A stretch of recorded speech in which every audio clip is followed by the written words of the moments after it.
Donc, État stratège et cybersécurité, nous allons avoir au mois de juillet pour les Jeux olympiques aussi bien l'État à travers ses institutions régaliennes, je pense notamment à l'ANSSI, je pense à tous les centres régionaux qui traitent de la cybersécurité dans nos régions avec beaucoup de dévouement, qui viennent en aide aux PME, aux PMI, qui les écoutent, qui essayent de répondre à des soucis, à des attaques que l'on n'imaginait pas, et donc qui font un travail formidable. Je pense aussi aux opérateurs privés, aux entreprises qui sont partenaires des Jeux olympiques. Je pense à Atos, à Cisco, à Orange, aussi au Comité international olympique de Lausanne. Tous ces gens-là travaillent depuis des mois, sinon des années, sur l'événement qui va nous occuper au mois de juillet. Alors cet événement, il est aussi quelque part politique. Il est politique parce que nous sommes en guerre en Europe. Il est politique aussi parce qu'un des partenaires privés qui avait été envisagé, Alibaba, le chinois, a été écarté. Et tout de suite, on voit que nous allons avoir des Jeux olympiques qui, du point de vue de la cybersécurité, ressembleront peut-être en pire à ce que nous avons vécu lors des précédentes compétitions sportives internationales. Et pour entrer dans le sujet, je voudrais évoquer aussi le personnel chargé de mettre en œuvre la cybersécurité. Je pense d'abord au personnel de l'État, aux militaires, à ceux qui travaillent dans nos administrations centrales. Et là, il va falloir que l'État prenne en compte, par exemple, la rotation des personnels, leur formation, le fait que, bien sûr, lorsque quelqu'un acquiert un savoir-faire dans le domaine de la cybersécurité, s'il doit au bout d'1 an, au bout de 2 ans, partir pour aller, par exemple, dans un autre service, parce qu'il y a une mutation, nous risquons d'avoir des déperditions de savoir-faire invisibles en matière de cybersécurité. Donc une politique de cybersécurité, c'est aussi une politique de ressources humaines, aussi bien au niveau de l'État qu'au niveau des entreprises.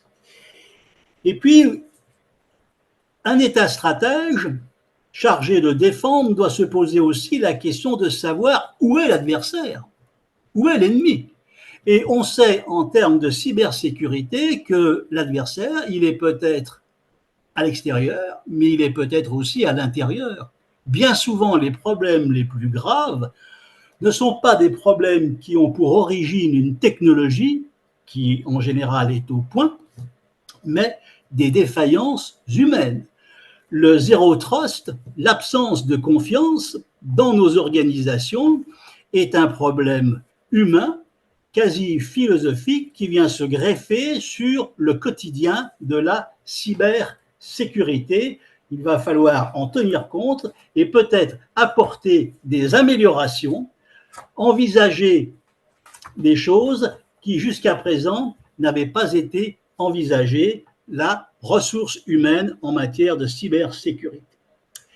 Alors pour continuer à rentrer dans le vif du sujet, nous allons voir la diapositive suivante, la cybersécurité et le 7 octobre. Le 7 octobre israélien, c'est un petit peu le 11 septembre américain. C'est un traumatisme extraordinaire qui perturbe, qui percute la population israélienne. Ces dernières heures, d'ailleurs, on le voit, notamment à la Knesset, les choses vont très mal. Israël est angoissé, toute l'économie est percutée. Que s'est-il passé le 7 octobre? Eh bien, le 7 octobre, ce qui s'est passé, c'est un événement considérable. Aurait-il pu être prévu? La cybersécurité israélienne a-t-elle été prise en défaut? Un certain nombre de signaux faibles pouvaient laisser prévoir une agression, le massacre qui a eu lieu. Des signaux faibles équivalents à ceux qui ont précédé le 11 septembre. Par exemple, on sait qu'il y a eu des mouvements particuliers sur la bourse de Tel Aviv. On sait par ailleurs que tout gros événement, notamment terroriste, est une occasion pour les initiés de faire des spéculations. Le 30 novembre, en France, le ministère de l'économie et des finances a gelé les avoirs de M. Yahya Sinouar, le concepteur de l'attaque du 7 octobre. Si donc on gèle en France les avoirs quelques jours auparavant de quelqu'un qui prépare une attaque de l'ampleur du 7 octobre, on est en droit de se poser la question du signal. Là, il n'est pas très, très faible, il est même évident, et de son interprétation.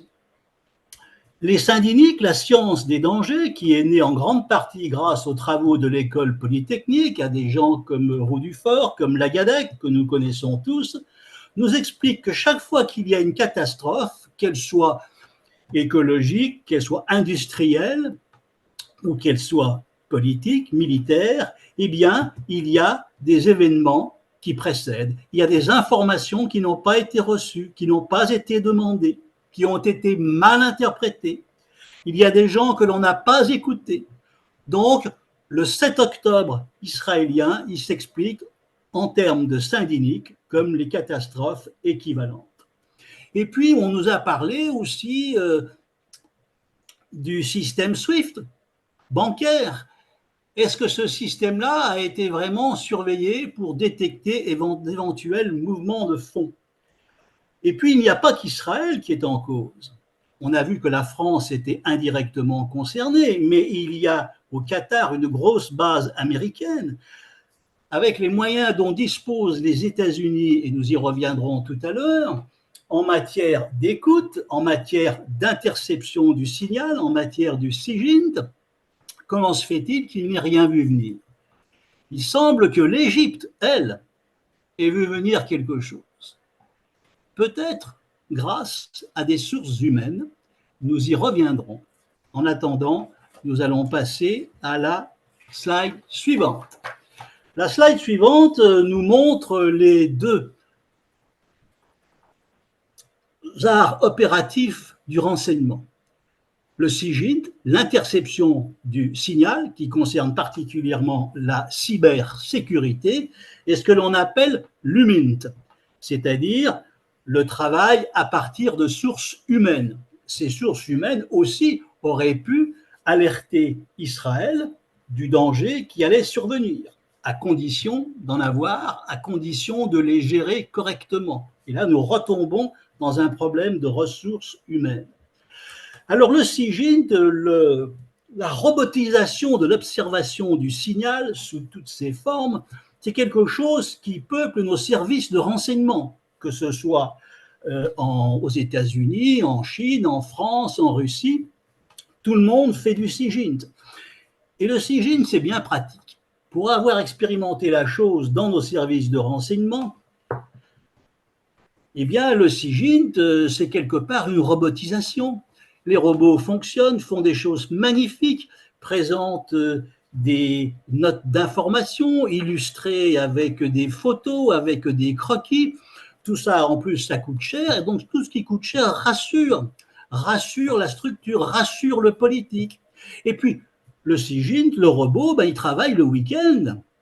Et le vendredi à 15h, peut-être un petit peu plus tôt, je pars tranquillement et je suis persuadé que le lundi, en arrivant, eh bien, le SIGINT, tout ce qui est du traitement du signal robotisé, me donnera des choses, des notes que je pourrai présenter à mon pouvoir politique et tout le monde sera content. Voilà, ça c'est une réalité. Je ne mésestime pas du tout la qualité et le travail du SIGINT. Mais il faut parler aussi de l'UMINT, parce que parfois, c'est l'UMINT qui va être décisif. C'est l'humain, c'est le traitement de la source humaine. Et là, je me mets à la place de mes collègues israéliens comme de mes collègues français ou russes ou américains. Le traitement des sources humaines, c'est dangereux. C'est quelque chose de délicat. C'est quelque chose qui demande une implication des officiers traitants avec beaucoup de foi, avec parfois de l'abnégation. Il faut recruter des informateurs, il faut recruter des honorables correspondants, il faut les immatriculer. Chaque service a ses procédures, sa bureaucratie, sa paperasserie. Je ne vais pas rentrer dans ce genre de détails.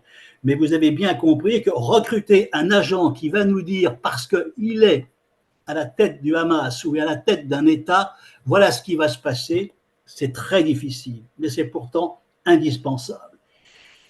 Et puis le travail de ces officiers traitants, c'est 24 heures sur 24. Il n'y a pas de week-end.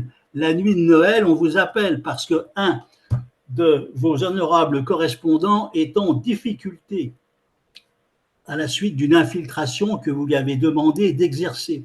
Et parfois, ces informateurs, ces agents recrutés, eh bien, tombent entre les mailles de la justice parce qu'ils ne sont pas tous des petits saints, ils ne sont pas tous blancs-bleus. Et là, le service de renseignement, l'officier traitant se retrouve face au juge. Et s'il se retrouve face au juge, il ne va pas tarder à se retrouver face à la presse. Donc, faire ce travail est un travail délicat, est un travail qui demande un gros engagement. Mais pourquoi je l'évoque? Je l'évoque parce qu'on ne peut pas appréhender, prédire, anticiper les catastrophes sans un accord, sans un travail des deux. Et il faut bien reconnaître que, tout au moins en Occident, la partie humide a tendance à s'étioler pour les raisons que je viens d'indiquer. Et nous allons passer à la slide suivante. Voilà. Alors, ici, voilà quelqu'un pour qui j'avais travaillé, un homme d'État qui malheureusement nous a quittés et pour qui j'avais infiniment de respect, qui était M. Jacques Fournet, qui était directeur des renseignements généraux et qui ensuite a été nommé à la DST au contre-espionnage. J'étais à l'époque donc son chef de cabinet. D'ailleurs, pour la petite histoire, c'est pour ça que j'ai mis la statue de Lénine jetée à bas lors de l'effondrement du système communiste soviétique. Nous nous trouvions quelques jours auparavant à Berlin avec d'autres responsables de services de renseignement alliés. Eh bien, personne n'a jamais vu venir la chute. Nous ne pensions pas que le système communiste allait s'effondrer. C'est une leçon de modestie particulièrement cinglante, mais je le dis, nous ne savions pas. Nous ne savions pas et nous avons été surpris autant que les autres, autant que les responsables politiques français. Donc, la DST, on va passer à la slide suivante. Voilà. En 1989, nous nous trouvons à diriger la DST. Et c'est le moment où le système, justement, communiste s'effondre. Et bien entendu, nous pratiquions des écoutes que vous imaginez de toute nature sur nos cibles, mais aussi nous avions quelques sources humaines. Et ce qui se passe à ce moment-là, c'est qu'en 89, des agents russes, des fonctionnaires russes, des différents services de renseignement russes, je pense à l'époque au KGB et au GRU, viennent nous voir parce qu'ils ne souhaitent pas retourner en Russie pour des raisons politiques, familiales. Et là, nous nous trouvons face à des professionnels à qui nous demandons, mais alors comment se passaient les choses? Quels sont les Français qui ont trahi la France au profit de la Russie? Alors, je ne vais pas m'étendre, bien entendu, sur des considérations de personnes. Ce que je voudrais dire, c'est qu'à cette occasion-là, nous avons rencontré des gens d'une grande qualité humaine. C'est-à-dire, les agents russes ne croyaient pas du tout au communisme, ils pensaient que le pouvoir à Moscou était fossilisé, était borné, et que ce système avait amené la Russie dans les pires difficultés. Par contre, c'était des hommes et des femmes imaginatifs et courageux. Et c'est l'histoire d'un de ces personnages, d'un de ces espions, qui m'a inspiré 1962. Et 1962, c'est l'histoire de la crise des missiles de Cuba. C'est l'occasion pour les services de renseignement russes de mener une opération qui concerne directement le chiffre, qui concerne directement la cybersécurité. Et c'est dans les archives de l'ARCSI, qui sont tout à fait remarquables, que j'ai découvert l'épisode de la Seconde Guerre mondiale pendant la guerre du Pacifique, lorsque la marine américaine et l'aviation américaine utilisaient les traducteurs, les codeurs Navaros, qui parlant en Navaros, c'est-à-dire une langue très peu usitée, très peu connue, avaient la capacité d'aveugler les Japonais parce que les Japonais n'ont jamais pu comprendre ce que les pilotes et les marins de l'US Navy échangeaient comme information entre eux. Donc, il s'agit d'une idée, d'une très bonne idée, à laquelle d'ailleurs les Russes ont rendu hommage en l'utilisant dans un autre contexte et sur un autre champ de bataille qui était celui de la crise des missiles de Cuba. Et pourquoi je parle de la crise des missiles de Cuba? Parce que en 62, comme aujourd'hui en 2024, nous avons deux pouvoirs balistiques capables de réduire l'Europe et les États-Unis en cendres en quelques minutes. Et il est très important pour les deux protagonistes de savoir ce que pense l'autre de manière intime. Et là, le signal, les photos satellites ne vont pas nous dire ce qu'il y a dans la tête du décideur qui est en face. C'est pour ça que le traitement humain, la capacité à placer une source au centre du pouvoir adverse, est quelque chose qui concerne aussi la cybersécurité. Donc, nous allons maintenant passer à la slide suivante et nous allons revenir à la tragédie du 7 octobre. Mais en regardant les choses maintenant du point de vue du Hamas. L'opération montée par le Hamas est une opération qui a demandé 1 an à 2 ans, sinon plus, de travail, de préparation. Et comment se fait-il que le Hamas, dont je rappelle qu'il a quand même été financé par l'Union européenne, qu'il a été financé par le Qatar, avec l'accord d'Israël, qui facilitait les transferts d'argent, et le soutien également de la Turquie, parce que le Hamas, ce sont les frères musulmans. Donc, on dit souvent qu'il faut remonter à la source du financement du terrorisme. Mais en tant que contribuables français, nous sommes à cette source concernée par l'argent de l'Union européenne qui est parti là-bas. Donc, comment le Hamas, avec les moyens financiers que nous lui avons accordés, a-t-il pu faire pour aveugler Israël? Et là, il est alors certain, même si je n'en ai pas de preuve, que le Hamas a pratiqué ce que l'on appelle le perception management. Le perception management, c'est une discipline américaine qui est née dans le monde des jeux de Las Vegas, un monde que j'ai bien connu pour des raisons de carrière, à un moment donné de ma navigation au ministère de l'Intérieur. Et donc le perception management, héritier du player tracking américain, ça consiste à connaître de manière très intime la vie d'un joueur face aux machinations. On sait quelles sont les heures qu'il préfère, les jours où il vient, on sait s'il vient en train, s'il vient en voiture, on sait quelles sont ses mises, quelles sont ses machines préférées, quelles sont les personnes avec qui il déjeune, qu'est-ce qu'il mange le midi, qu'est-ce qu'il mange le soir s'il vient le soir, etc., etc. On peut pousser le player tracking à connaître la vie intime du joueur. C'est ce qu'ont fait les Américains. Et c'est ce qui a donné l'idée, dans le cadre de la business intelligence, de la competitive intelligence américaine, de comprendre comment fonctionne la partie adverse, par exemple l'entreprise que l'on veut déstabiliser ou que l'on veut racheter, ou que l'on veut découper en tranches pour n'en racheter que les morceaux les plus bénéfiques. On fait du perception management en mettant sous les yeux de la cible des informations de nature différente, en mettant aussi sous ses yeux des silences, et puis en voyant comment l'autre va réagir.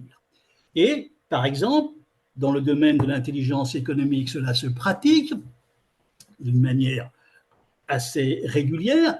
On va examiner quel est le processus décisionnel de l'autre. Par exemple, General Electric va s'intéresser au processus décisionnel d'Alstom, en regardant comment, chez Alstom, par exemple, on réagit ou on ne réagit pas à telle ou telle information. Quels sont les processus de validation de l'information chez l'autre? À qui demande-t-il des expertises? Quels sont ses savoir-faire en matière de cybersécurité? Qui est-ce qui assure la cybersécurité de l'entreprise cible? D'où viennent les gens qui sont chargés de ces différentes missions? Quelles technologies ils utilisent? On va connaître tous des réseaux, des savoir-faire de l'autre parce qu'on va tester ses réactions. Et bien là, il est certain que le Hamas savait qu'il était écouté par Israël, et quand on sait qu'on est écouté, c'est déjà une force, et a obtenu inévitablement des indications sur la manière dont les services israéliens réagissaient. Mieux encore, certainement des informations sur la façon dont les politiques israéliens réagissaient ou ne réagissaient pas. Donc, voilà, en matière de perception management, une discipline qui est enseignée dans les universités américaines, notamment britanniques également et françaises, et sur les bancs, il y a des étudiants palestiniens qui sont tout à fait outillés intellectuellement pour, un jour ou l'autre, mettre au service du politique les savoirs qu'ils ont appris dans le domaine commercial, dans le domaine du business. Nous allons maintenant passer à la slide suivante. Et là, nous rentrons dans notre état stratège retour à Paris, l'état stratège français. L'état stratège français qui est confronté à des problèmes de sécurité, bien entendu de l'information. Il y a quelques semaines, Madame Elisabeth Borne, notre première ministre, a demandé à tous les membres des cabinets d'utiliser le système Olvid, qui est un système particulièrement français, particulièrement performant, qui est destiné à protéger les transmissions entre les différents membres des différents cabinets. C'est quelque chose que l'on avait déjà connu du temps du BlackBerry, je m'en souviens fort bien, tout le monde avait son BlackBerry dans les cabinets, et puis on s'était aperçu un jour que ces BlackBerry, finalement, ils pouvaient peut-être permettre à certains de nos alliés d'exercer des curiosités qui n'étaient pas finalement très amicales toujours. Donc, on recommence aujourd'hui avec Olvid et c'est très bien. Mais d'expérience, Olvid ne suffit pas parce que les destinataires des informations échangées par les différents ministères entre eux, eh bien, ce sont des hommes et des femmes qui peuvent bavarder, surtout les hommes d'ailleurs. Ça, je l'ai remarqué d'expérience, les dames sont plus sérieuses, mais les messieurs parlent, ils parlent beaucoup. On sait tous l'histoire des post-it, l'histoire des poubelles, mais on sait également que pour un petit peu se faire valoir dans le train, dans l'avion, dans les salles d'attente, à l'hôtel, dans les rencontres sportives, etc., eh bien, ces messieurs racontent leur vie. Et puis, ils vont sur les réseaux sociaux pour raconter que le week-end prochain, en Normandie, ils vont tester telle ou telle activité nautique ou de golf. On sait aussi qu'il y a des chauffeurs, qu'il y a des stagiaires. Alors finalement, la cybersécurité est quelque chose de formidable, mais la cybersécurité protège des informations dont les destinataires peuvent parler. Et donc là, on ne peut pas faire une bonne cybersécurité si on ne fait pas de ressources humaines, si on ne fait pas du management humain. Et le paradoxe, c'est un paradoxe terrible, mais il faut bien le dire, plus la cybersécurité est efficace, plus elle protège les transmissions et les données, plus elle met en péril l'individu. Pourquoi? Parce que celui qui est en face se dit « mais je ne pourrai pas percer leur bouclier, les Français sont trop forts ». Par contre, ils bavardent, je vais les écouter, je vais les rencontrer, je vais me mettre dans une situation où ils seront amenés à me raconter ce que moi je n'ai pas pu capter par le SIGINT. Et puis il n'y a pas que les États adverses qui font ces choses-là, il y a aussi les entreprises concurrentes. Le renseignement, il est privé autant qu'étatique. Je dirais même qu'il a tendance à être, en termes de volume, beaucoup plus important dans le monde privé que dans le monde public. On peut monter un service de renseignement avec tout ce qu'il faut. Là, en bas, j'ai mis des ustensiles, notamment un petit micro directionnel. On va aux Champs-Élysées et on a la panoplie complète. Donc, protéger l'information qui circule dans les cabinets, c'est bien, mais on vient de le voir, ce n'est pas tout. On va passer maintenant à la slide suivante. Voilà. Et là, nous nous trouvons en amont de la cybersécurité, en amont de la vie de nos différents ministères et de nos différents conseils d'administration avec quelque chose de fabuleux qui s'appelle Échelon.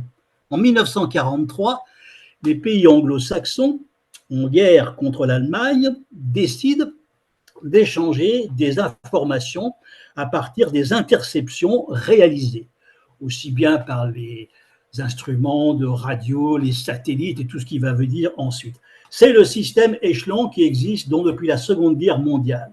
Il faudra attendre un rapport de la commission parlementaire française, le rapport Arthur Pech, en l'an 2000, pour que la France prenne conscience de cet espionnage anglo-américain permanent qui intercepte systématiquement tout ce qui concerne à la fois, alors à l'époque c'était le militaire, mais maintenant c'est devenu le financier et l'économique pour l'essentiel, et le politique. J'ai mis la photo de Madame Angela Merkel, la précédente chancelière allemande, parce qu'elle a avoué qu'elle était espionnée en permanence par les Américains. Ce qui est quand même quelque chose d'assez confondant. Ce qui montre bien que les Allemands n'ont peut-être pas pris toutes les garanties qu'il fallait. En tout cas, le fait que Angela Merkel le dise et le dise publiquement est quelque part très intéressant. J'ai mis également une photo du président Mitterrand, parce qu'à l'époque, j'étais, entre guillemets, aux affaires, à mon petit niveau. Mais lorsque le président Mitterrand a appris qu'un de nos puissants alliés faisait des captations de signatures autour de l'Élysée, croyez-moi, il n'était pas content. Quand il s'est rendu compte qu'à l'époque, la France était sur le point de s'engager dans certains conflits, que le président des États-Unis pouvait disposer en même temps que lui des documents qu'il venait juste de signer, il n'était pas content du tout, monsieur François Mitterrand. Donc, il faut aussi prendre en compte cette réalité mondiale que Edward Snowden a confirmée en 2013. Et puis aussi, il faut prendre compte de certaines affaires qui témoignent de notre vassalité. Je parle par exemple de la société Palantir, dont j'ai mis le logo sur cette slide. Eh bien, il faut savoir que la société Palantir a été chargée à un moment donné de gérer les données stratégiques de la DGSI, c'est-à-dire l'héritière de la DST. C'est donc une société, la société Palantir, qui est très connue parce qu'elle a été un des financiers de M. Trump quand il était candidat la première fois aux élections présidentielles. Et donc, c'est étonnant venant de la part à l'époque d'un gouvernement socialiste que d'autoriser la société Palantir à gérer les données d'un grand service de renseignement français. Il faut aussi rappeler, on peut se moquer d'Israël, mais nous serions bien tort, que des djihadistes à la préfecture de police, à un moment donné, étaient en charge de la mémoire du fichier antiterroriste. Donc, soyons modestes et ne jetons pas trop la pierre à certains pays amis. Maintenant, nous allons passer à la slide suivante. Alors, la cybersécurité face à l'ingénierie sociale. Bien sûr, nous avons un système de cybersécurité, nous avons Olvid, le matériel français est tout à fait performant. Mais il n'y a pas que les bavardages. Il y a aussi l'action de certaines puissances qui peuvent, par le social engineering, par leur faculté à connaître l'humain et ses faiblesses, à obtenir des informations protégées par ailleurs par un système de cybersécurité. Que pèse un jeune homme dans un cabinet face à quelqu'un de redoutable venant par exemple du Moyen-Orient ou d'Asie centrale, possédant une fortune colossale, ayant un entre-gens, un savoir-faire, une civilisation qui en termes de politique va dépasser largement les compétences de notre jeune diplômé, il ne pèsera peut-être pas lourd face à cela, face aussi à la presse, face à la séduction que peut représenter quelqu'un de charmant qui vient vous féliciter de votre ascension dans l'appareil d'État français, qui vous fait miroiter éventuellement une autre destinée, un avenir dans telle ou telle entreprise française ou étrangère. Ça, c'est la partie gentille. Mais il y a aussi la corruption. Il y a aussi le chantage. Je me souviens d'une fois, étant chef de cabinet quelque part, et ayant une équipe chargée de suivre des terroristes qui s'étaient, terroristes bon chic, bon genre, si je puis dire, hein, qui passaient leur temps dans une boîte de nuit, plus exactement, pour, sans être grossier, une boîte à partouze. Et lorsque mon équipe qui était sur place est sortie, ils m'ont appelé, de nuit, bien sûr, en me disant « Écoutez, patron, voilà ce qui se passe. On était en train de surveiller quelqu'un, mais on s'est aperçu qu'il y avait une autre équipe qui faisait le même travail que nous. Qu'est-ce qu'on fait ?» Voilà une question de traitement de l'information humaine. Alors je leur ai dit, vous allez suivre ceux qui faisaient le même travail que nous, parce que ça m'intéresse beaucoup. Et ils les ont suivis jusqu'au moment où ils ont passé la frontière d'un pays que je ne citerai pas. Ils m'ont rappelé en me disant, ils passent la frontière, qu'est-ce qu'on fait? Je lui ai dit, vous les suivez. On les a suivis. Et puis quelque temps après, on s'est aperçu que c'était des sous-traitants qui travaillaient pour une puissance qui collectionnait un certain nombre de choses, parce que dans cette boîte de nuit, là, il y avait certains de nos futurs espoirs en matière d'administration, en matière de business. Donc, la cybersécurité doit s'inscrire, doit tenir compte de ces réalités tristement humaines, mais incontournables. Voilà ce que je voulais dire avant de passer à la slide suivante. Là, nous en arrivons, puisque nous parlons de l'humain, à l'adhésion et aux enjeux. Parce que ce qui compte aussi en matière de cybersécurité, c'est le zèle, c'est la fidélité, c'est l'enthousiasme, parfois l'abnégation des hommes et des femmes de la cyber. Si ces gens-là ne croient plus à ce qu'ils font, ou non pas sur les engagements qui sont les leurs des idées claires, eh bien, on risque d'aller dans le mur. Et on sait que la fidélité aux organisations est quelque chose qui est menacé. Les études, par exemple, de Steam Starter, tout à fait de l'année dernière, très récentes, nous montrent que finalement, 85% des salariés ne se disent pas très engagés. 25% des Français pratiquent l'absentéisme. Le lien de fidélisation à l'organisation est faible.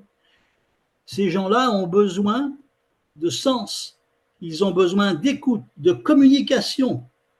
Donc, on s'en rend bien compte, et à IESF, donc aux ingénieurs et scientifiques de France, nous avons les témoignages de nos adhérents qui nous disent, eh bien, dans les boîtes, les jeunes qui arrivent, ils demandent quand est-ce qu'on fait le télétravail, le présentiel, quels sont les jours de congé, quels sont, bien entendu, les salaires, quels sont les avantages. Il faut tenir compte de cet individualisme qui fait qui fait une partie de la fragilité de nos sociétés occidentales et des institutions qui sont chargées de défendre nos libertés. Donc, l'adhésion aux enjeux, eh bien, c'est la philosophie, c'est Platon, c'est pourquoi est-ce que l'on se bat. Finalement, Platon, il est né dans une Grèce en crise, dans une Grèce en guerre. C'est parce que les choses allaient très mal qu'il y a eu Platon. Parce que le but était de savoir quelle est la vérité. Derrière les victoires d'Alexandre le Grand, il y a Aristote et il y a Platon. Quand vous avez une phalange de soldats qui sait pourquoi elle se bat, qui sait où elle va, qui croit en ses chefs, eh bien, vous avez la victoire. Mais si les gens ne croient plus ou croient moins, eh bien, les choses deviennent beaucoup plus difficiles.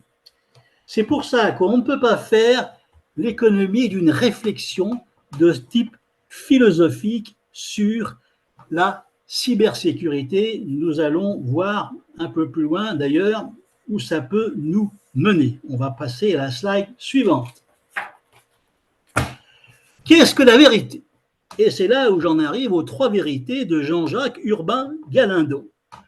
Lors d'une réunion préparatoire à celle-ci, Jean-Jacques nous a dit, vous savez, la vérité, effectivement, on a besoin de se colter à la vérité, mais la vérité, qu'est-ce que c'est? Et sur cette figure, Jean-Jacques nous a montré que finalement, la vérité n'existe pas. Nous l'approchons par des représentations. Et sur ce schéma, nous avons 3 représentations qui chacune nous donne une vision de la vérité. Mais ce n'est qu'une vision parmi 3. Donc, dans les affaires qui nous occupent, où la cybersécurité a un rôle à jouer, et je reviens à cette année 2024 qui s'annonce assez sombre, eh bien, les protagonistes ont chacun leur vérité. Et la cybersécurité, ça va consister à savoir quelles sont les intentions, quels sont les sujets de préoccupation des 3 personnages qui sont sur l'écran. Nous avons le président Joe Biden, le président Xi Jinping et le président Vladimir Poutine. Ces 3 hommes incarnent 3 nations. 3 nations qui ont une représentation du monde, qui se font du monde un modèle qui ne correspond pas forcément au nôtre. Ce sont 3 manières de penser qui ne sont pas forcément des manières de penser françaises et européennes. Et là, bien entendu, il va falloir travailler sur leurs objectifs et faire en sorte que, par exemple, on s'intéresse à ce que la Chine entend comme politique dans le domaine de l'énergie, dans le domaine de l'alimentation, dans le domaine du transport maritime. Quelles sont les projections que la Russie fait actuellement sur les problèmes alimentaires? On sait que l'alimentation est quelque chose qui préoccupe non seulement le panier de la ménagère en France de manière très concrète, mais c'est quelque chose qui concerne l'Afrique, qui concerne l'Ukraine, riche terre blé, la Russie, qui est devenue un géant agricole, en grande partie d'ailleurs à cause de nos sanctions dans le domaine agricole. Quelque part, nous avons obligé, en sanctionnant il y a quelques années la Russie à développer une agriculture qu'elle n'avait peut-être pas développée comme elle l'a développée aujourd'hui. Donc, les différentes vérités qui s'affrontent se traduisent par des interrogations, par des curiosités. À quoi s'intéressent les Américains, les Russes, les Chinois? Et c'est là où la cybersécurité, dans son aspect offensif, va nous permettre d'anticiper, de deviner le monde tel que le voient ces acteurs. Quels sont leurs projets? Quels sont leurs canaux d'influence? Quelles sont aussi leurs cybersécurités? La cybersécurité de l'autre est évidemment un sujet prioritaire pour ma cybersécurité française. On va passer à la slide suivante.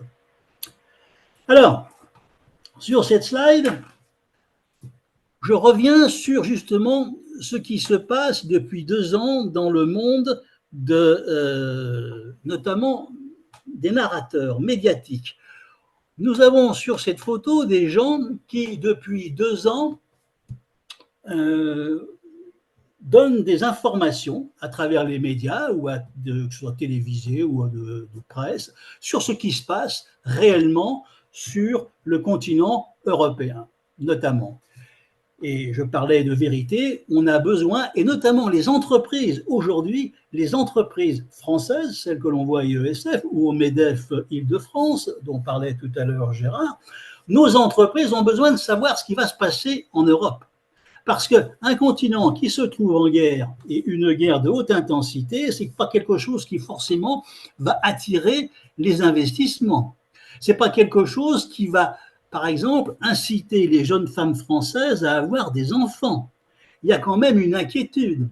Or, les entreprises ont besoin de savoir à quoi s'attendre. Le risque géopolitique est en train de surpasser le risque environnemental dans la préoccupation de nos dirigeants. C'est pour ça qu'ils ont soif d'États stratèges, ils ont soif de discours sur la réalité du monde. Alors là, j'ai mis en couleur les photos de personnes qui, depuis 2 ans, racontent des choses qui s'avèrent vraies et véritables. C'est-à-dire des gens qui ont pris le temps de vérifier ce qu'ils disent. Alors c'est pour cela que je me suis permis de les mettre et de mettre leur visage. Vous ferez de la reconnaissance faciale assez facilement parce que ce sont des personnes auprès desquelles on peut essayer de s'informer en les écoutant, en les lisant. Et puis sur la gauche, j'ai mis d'autres personnes dont je n'ai pas jugé utile de mettre les visages parce qu'ils n'ont pas apporté, au contraire, des informations crédibles sur ce qui se passait et sur ce qui allait se passer. Parce qu'il est très important de commenter ce qui est et puis de faire un petit peu de prospective, un petit peu de projection. C'est pour ça que j'ai mis ceux qui en sont capables sur la partie droite de la slide. Et lorsque l'on parle des narrateurs, lorsque l'on parle des commentateurs, il est bon de s'intéresser aussi aux médias dans lesquels ils travaillent. Pour qui ces médias travaillent-ils? Quelle est leur capitalisation? Quelles sont les connexions? Quels sont les pouvoirs qui, derrière la description des narratifs, représentent des vecteurs d'influence auxquels on ne pense pas toujours forcément? Nous allons maintenant passer à la slide suivante. Lorsque l'on fait de la cybersécurité offensive, et là nous y venons, eh bien, nous nous trouvons avec un choix entre 2 manières de penser, la pensée analytique et la pensée systémique. Alors, la pensée analytique, j'ai pris un exemple, vous voyez ici le pipeline Nord Stream 2, et dessous, vous voyez le nom de Roman Chervinsky. Si je fais de la pensée analytique, eh bien, je vais m'intéresser à un fait très précis. Je vais décortiquer un événement qui est donc le sabotage de ce pipeline. Et je vais essayer de comprendre comment ce monsieur Roman Chervinsky, qui est un officier ukrainien, a été finalement dénoncé par la presse américaine et par la presse allemande, qui aujourd'hui nous disent mais non, c'est pas les États-Unis, c'est ce type-là en Ukraine qui a fait sauter le Nord Stream. Bon. Et je me consacre à un fait. Et c'est très important de décortiquer les faits, c'est très important d'obtenir des preuves, c'est très important de dire, eh bien, on soupçonnait effectivement M. Biden parce qu'il l'avait dit avant la guerre, il n'y aura plus de Nord Stream 2, parce que M. Sikorski, ancien Premier ministre polonais, le lendemain du sabotage, a félicité les États-Unis publiquement. Tout ça est public.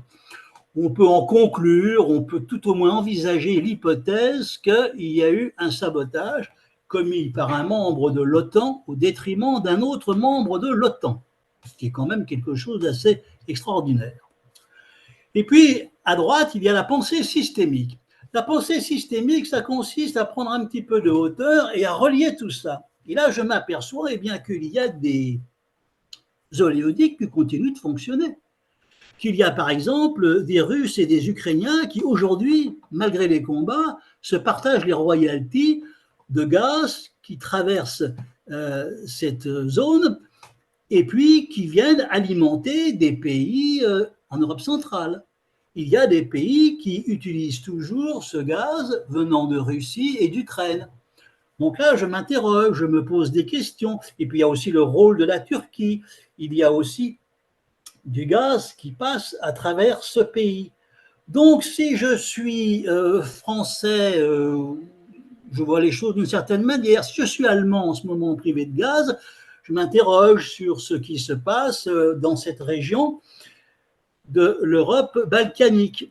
Donc l'énergie est quelque chose qui est au cœur, on le sent bien, de la crise qui est en train de se dérouler sous nos yeux, c'est un enjeu. L'énergie, qu'elle soit nucléaire, qu'elle soit fossile, est au centre de nos préoccupations. Et ce qui se passe en Allemagne en ce moment, tous les lundis, est quelque chose qui est directement relié aussi bien à la pensée analytique qu'à la pensée systémique.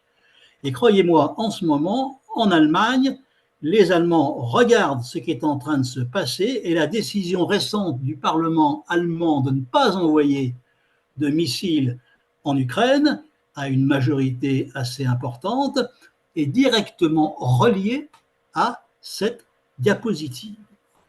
Nous allons maintenant changer de, justement, diapositive et voir les stratégies qui sous-tendent les narratifs. Tous les narratifs, tous les discours, tous les communiqués qui concernent cette guerre doivent être, d'une certaine manière, faire l'objet de la part de la cybersécurité d'un travail sémantique, d'un travail d'archéologie, de philologie.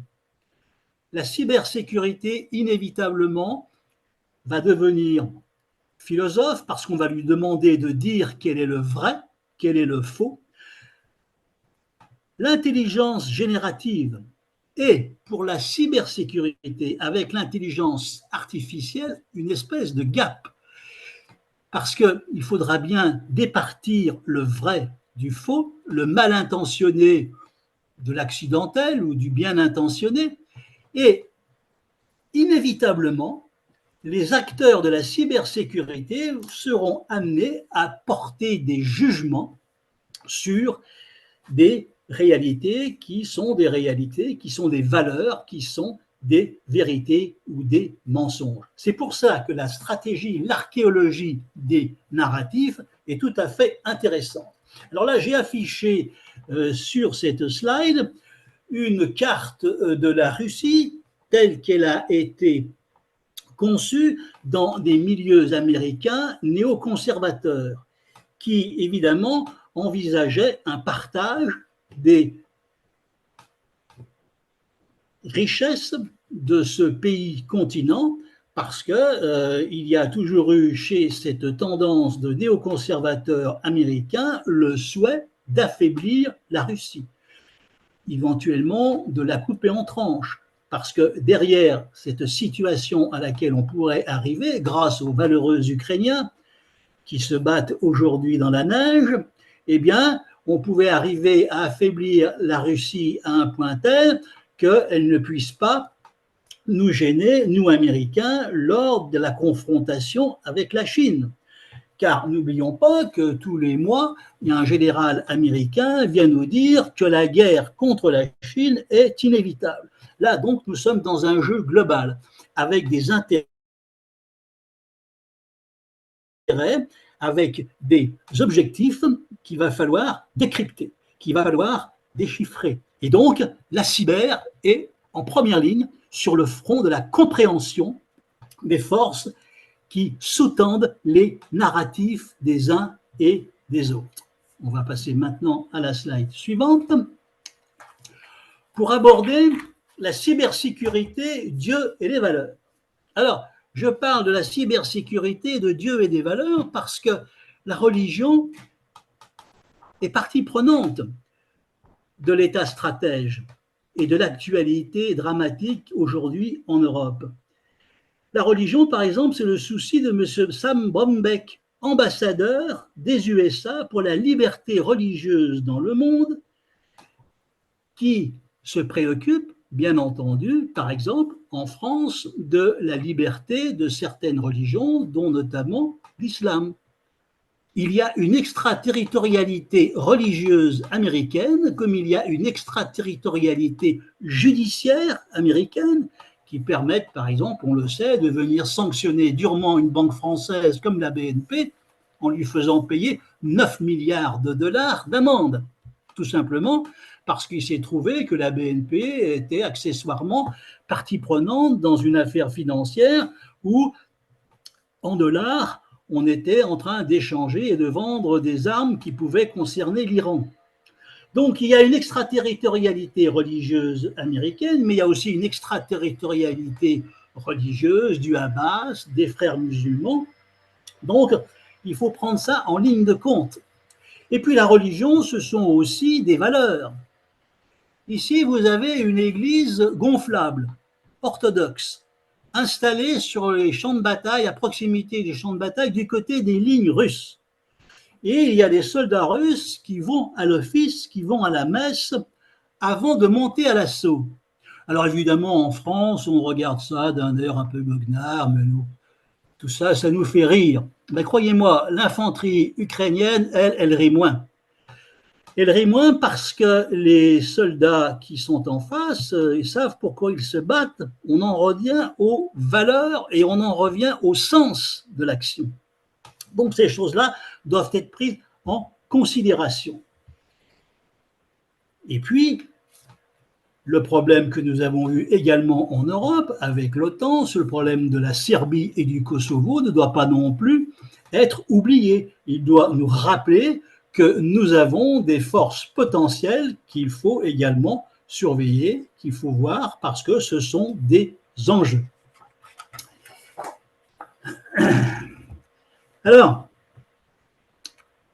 toutes ces choses-là ne sont pas a priori des choses qui entrent dans les préoccupations de nos amis de la cybersécurité qui nous écoutent ce soir.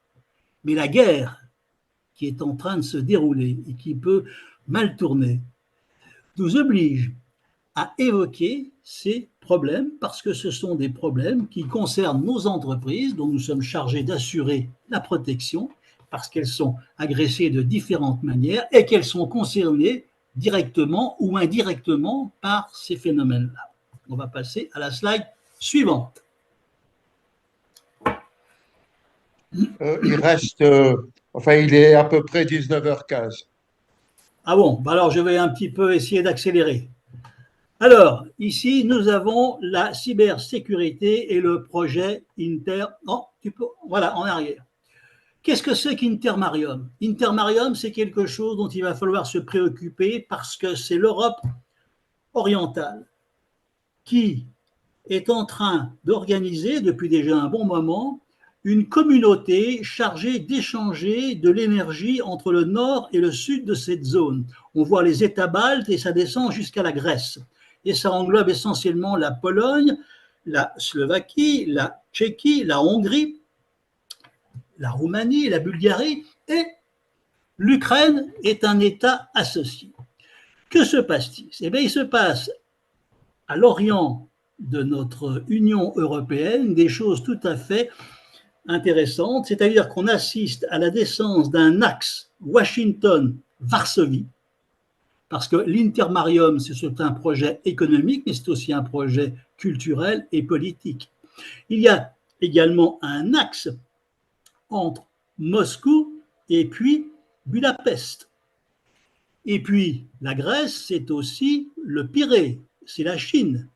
Et là est en train de se dérouler, de se mettre en place un véritable moteur politique, économique et malheureusement de plus en plus militaire. Et tous ces pays-là sont unis dans un projet, mais ils sont également désunis par leurs arrière-pensées. Parce que la Pologne a des vues sur la Galicie, sur la Wallonie, qui sont d'anciennes provinces qui lui appartenaient en Ukraine, parce que la Hongrie a des vues sur les minorités magyares en Ukraine, qui s'estiment maltraitées par le gouvernement de Kiev. Et donc, l'Ukraine, qui fait partie de cet intermarium, est un pays qui, à différents moments de son histoire, a été pro-russe, a été anti-russe, et n'oublions pas que le président Zelensky avait été élu sur un rapprochement avec la Russie. Donc, c'est ici, dans cette zone de l'Orient européen, que c'est en train de se dérouler quelque chose de très important que nos entreprises suivent de très près, parce que l'avenir de l'Europe, eh bien, se joue en grande partie dans ces pays-là. Et il se trouve que l'Allemagne et nous, quelque part, nous sommes, en termes diplomatiques et militaires, un petit peu effacés. Parce que les armes que ces pays-là achètent, elles ne l'achètent pas à l'Union européenne, ils les achètent aux États-Unis. Donc, le contribuable européen et français finance finalement des politiques qui vont servir à acheter des armes qui ne sont pas fabriquées en France et en Allemagne. Voilà un sujet qui va intéresser nos entreprises. On va passer à la slide suivante et puis on va essayer, évidemment, là. Alors, la cybersécurité et le monde du silence. Écoutez, on va passer, c'est pas grave, la dette ukrainienne. Ça va être un problème qui va arriver très vite. Les États-Unis et l'Union européenne, notamment la France avec la Cour des comptes, l'équivalent de la Cour des comptes en Allemagne, alertent les gouvernants sur, finalement, quid de cette dette ukrainienne et de la reconstruction de l'Ukraine, qui pour l'instant a été dévolue à BlackRock, le fonds de pension américain, le fonds d'investissement américain. Ce qui ne met pas tout le monde forcément d'accord. Donc là, nous anticipons, et il appartiendra à la cybersécurité anticipative, si je puis dire, de détecter les dangers et les opportunités du règlement de cette dette qui va être quelque chose de colossal. On va passer à la slide suivante. Voilà. Donc, décrypter les politiques énergétiques et alimentaires, c'est par exemple prendre en compte le fait que les grandes entreprises du Middle West américain, les Monsanto, les Cargill, les DuPont, sont en Ukraine aujourd'hui les propriétaires fonciers à peu près de 33% des terres agricoles les plus riches d'Ukraine, et que bien entendu pour notre agriculture, et là je parle d'actualité, parce qu'au moment où nous parlons, nos paysans français descendent dans la rue. Ils descendent dans la rue comme font les Allemands et d'autres pays, notamment la Roumanie, parce que les produits agricoles venant d'Ukraine viennent percuter nos propres produits. Voilà un sujet stratégique qui concerne à la fois l'État stratège et la cybersécurité qui est son instrument. Slide suivante. Voilà, la guerre, l'économie de guerre et la guerre économique. Quelques images, simplement. Un char Léopard allemand, ça coûte 5 millions d'euros. Les nouveaux missiles russes opérationnels sur le champ de bataille, ça coûte 40 000 euros. Ce n'est pas la peine d'en dire plus. C'est-à-dire qu'avec un budget 15 fois inférieur à celui des États-Unis, la Russie est capable de fabriquer plus de munitions que l'ensemble de l'OTAN. Ça demande une certaine réflexion. La cybersécurité du champ de bataille, c'est quelque chose qui est actuellement en pleine expansion sur le front de l'Est, et on est en train de s'apercevoir que les acteurs de la cybersécurité russe arrivent à fabriquer une cybersécurité offensive qui met en péril les armes les plus sophistiquées de l'OTAN. Voilà un savoir-faire que les Russes sont en train de développer sur le champ de bataille, qu'ils pourront revendre à l'extérieur et qui devrait intéresser nos propres militaires français qui seront, espérons que ça n'arrivera jamais, mais on ne sait pas ce qui va se passer, qui pourraient être confrontés demain à ce genre de problème. Slide suivante, et on va plus vite. Les menaces, les futurs terrorismes. Qui sont-ils? Comment vont-ils agir? Slide suivante. Parce que, voilà, alors quelque chose. On parle beaucoup des Houthis, on parle beaucoup de la mer Rouge, qui avec des moyens faibles est en train de mettre en péril une partie du commerce mondial.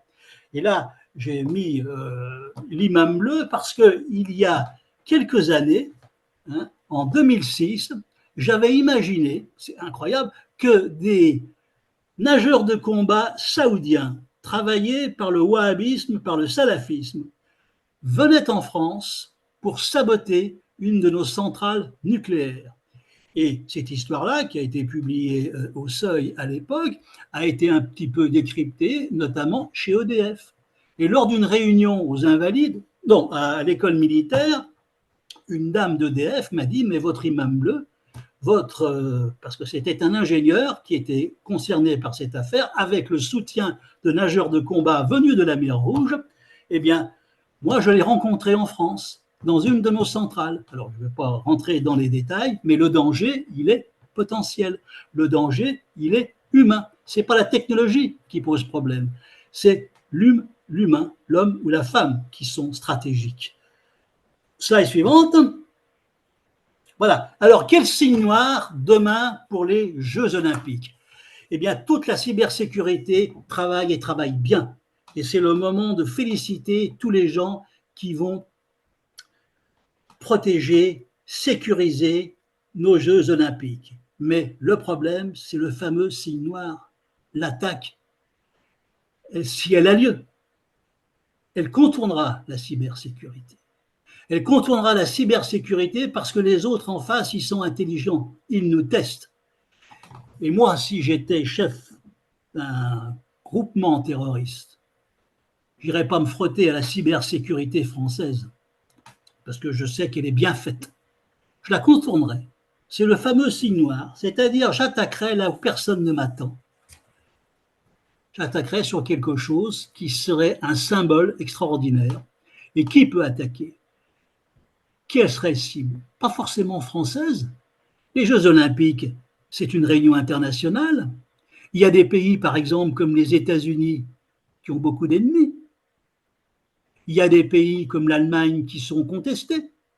Donc, le signe noir qui menace les Jeux Olympiques, s'il se déroule, c'est quelque chose qui, à mon avis, ne concernera pas les Jeux Olympiques. Parce que les Jeux Olympiques, ils aspirent toute la protection de la cybersécurité. Toute notre cybersécurité est fascinée par cet événement, qui est un événement considérable. Et celui qui nous observe, il voit où sont les talents, les compétences, les savoir-faire, eh bien, il va taper ailleurs. Voilà, j'en ai terminé.